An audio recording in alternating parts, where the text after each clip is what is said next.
The emergency technique. My suggestion is you only do this technique when there's an emergency. So for example, you're so out of breath or you have so much anxiety and you cannot control it by lowering your breathing, or by doing the flow technique, or by doing the feather breathing technique. Breathing is an unconscious process, so it's important to keep it unconscious. Temporarily, in this program, we're going to make it conscious. Because when you hyperventilate, a lot of people think about breathing sometimes the whole day. And it can be wrecking. It can be really awful.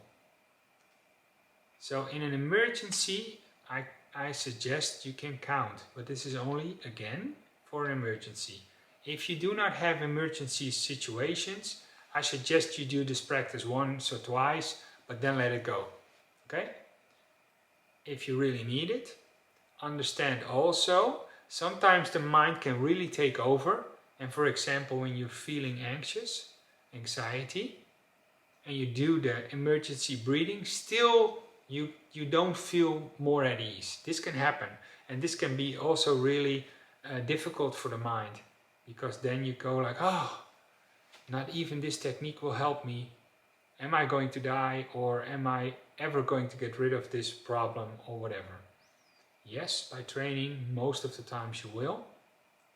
But understand, this also sometimes doesn't help, but most of the times it does. Okay? Okay, so let's get into the technique. The idea is that when you breathe in and you breathe out, you can count. So let's do this at this moment. Do with me. So I'm breathing in, I'm breathing out, everything through my nose. And after I've been breathing out, I close my nose with my hand. Because I don't want people to learn to block their breathing without their hand. I would like to get it more relaxed instead of learning to close down everything. Okay? So I breathe in, I breathe out, and I count. 1, 2, let's say 3, 4, 5. I breathe in, I breathe out, and then I do it again. 1, 2, 3, 4, 5. The idea of this is to get a kind of a baseline. You need to know at this moment what you can do. If you have a restless moment, or you have a moment where you're in shortness of breath, or you have a moment where you feel anxiety, the time is a lot lower. Okay? Because then you're hyperventilating even more than you do normally. But for this idea, you're going to check, okay, if it's okay to do it, let's say 5 seconds, 1, 2, 3, 4, 5, how much I just did, and repeat it 3 times. Okay, so I do it again. Breathe in, not loud, not like this, like normal. I breathe out, normal.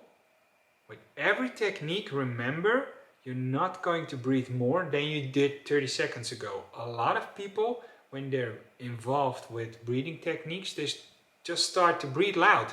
Like, no, this is not the idea, because now I breathe a lot more than 30 seconds ago, right? So you always try to breathe as if you're kind of too lazy to breathe. So, okay, again. Breathe in. Breathe out. Close my nose. Breathe in.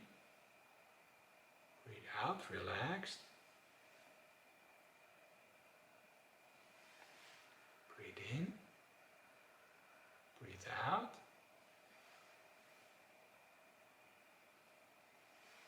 Okay, let's say this is doable for you at this moment.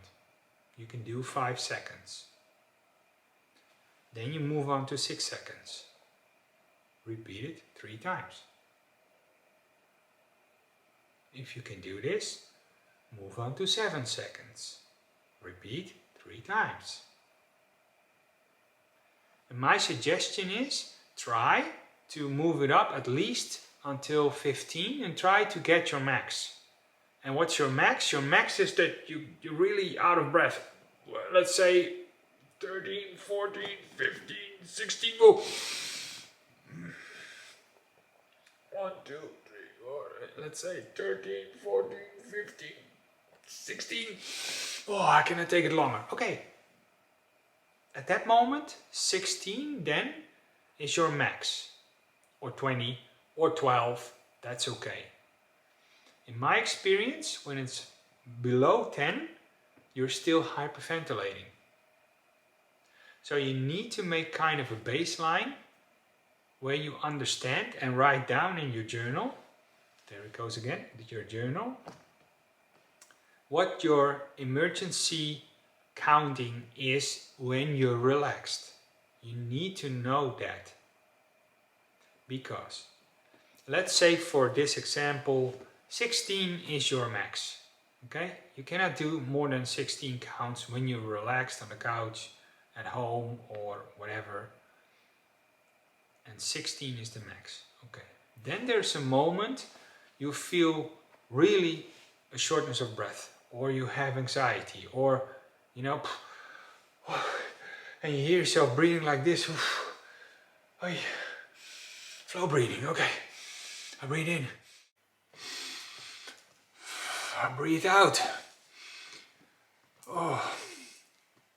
You understand? Perhaps you recognize this moment. At that moment it can be really awful and it can be like an uncontrollable situation. I remember once I did the emergency breathing technique and I had difficulty with 1 second. So I breathe in, I breathe out.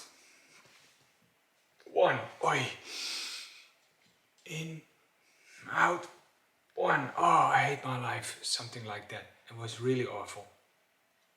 So the idea is that you have to fight at this moment. You have to fight against the shortness of breath and stretch the time. So for example, if you have difficulty with 1, 2 or 3 seconds, then you're really hyperventilating at that moment. Understand, because your baseline was 12, 13, 15, 16, 18, 20 seconds.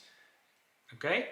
But at that moment, it's less. It's a lot less than, let's say, 7. So then you also understand you're hyperventilating at that moment. So you're not going to die. There's nothing wrong with you. There's only an hyperventilation kind of attack going on. Okay, you don't need the paper bag, perhaps. A lot of people think, okay, I don't hyperventilate. Okay, why? Because I don't need the paper bag. Okay, and that's what I thought as well. But when you're overventilating your lungs, you're hyperventilating. So when your control pulse is below 30, you're hyperventilating 24 hours a day. Okay, sorry to say, but that's the situation you're in. Okay, so to get back at that moment, you're really having a hard time. You're trying to make contact with your feet on the ground, or if you're sitting on a chair, how you're sitting on the chair, how your butt touches the chair. You're trying to be there, try to relax, nothing helps. Okay, then this moment is the moment for the emergency breathing. So then you breathe in, you breathe out, close your nose with your hand and count. Let's say 1, 2, 3, and you're out of breath at that moment. Okay, and then you do like this. It's an emergency, so try to keep your breathing low, but at that moment it doesn't help. You're just out of breath. So in, out, 1, 2, 3, oi. In, out, 1, 2, 3. Okay, and then I did 3 times, then I go to 4 seconds. So 1, 2, 3, 4. Okay, and then I move it up. 5 seconds, 3 repeats. 6 seconds, 3 repeats. 7, 8, and then you will probably notice when you pass the 10 and understand you need to fight. You need to fight with the shortness of breath. But if you do not do this, it's really difficult to get your breathing back into balance, let's say within a couple of minutes. Sometimes if you have a bad day, it can take hours or the whole day. Okay, so try to move it up. Try to put yourself in a place where you can sit down and relax, and bring it up as good as possible. When your breathing is back, let's say above 10-12 seconds in between after breathing out, okay, then you can do the flow breathing. So you breathe in, you breathe out, and you just wait. And it's really important that with the flow breathing you make contact with how does it feel inside of your body when you breathe out. So you breathe in, and by breathing out I let go, so I relax my body, and by relaxing I'm breathing out. So if you make contact with letting go, relaxing, make contact how your feet are on the ground, how your ass is on the chair or somewhere else, and check. And then you will see your breathing starts to go down, you start to relax again, you're starting to get a better conscious situation, so you're more here, and then you can move on again. Understand, if you need the emergency breathing, it can happen. It can also happen when you're really busy training, and it can also happen when you're making progress in your control pause number. But understand, you still need a lot of training, because the emergency breathing says a lot. Okay? If you have questions about this, let me know. Otherwise, see you next time.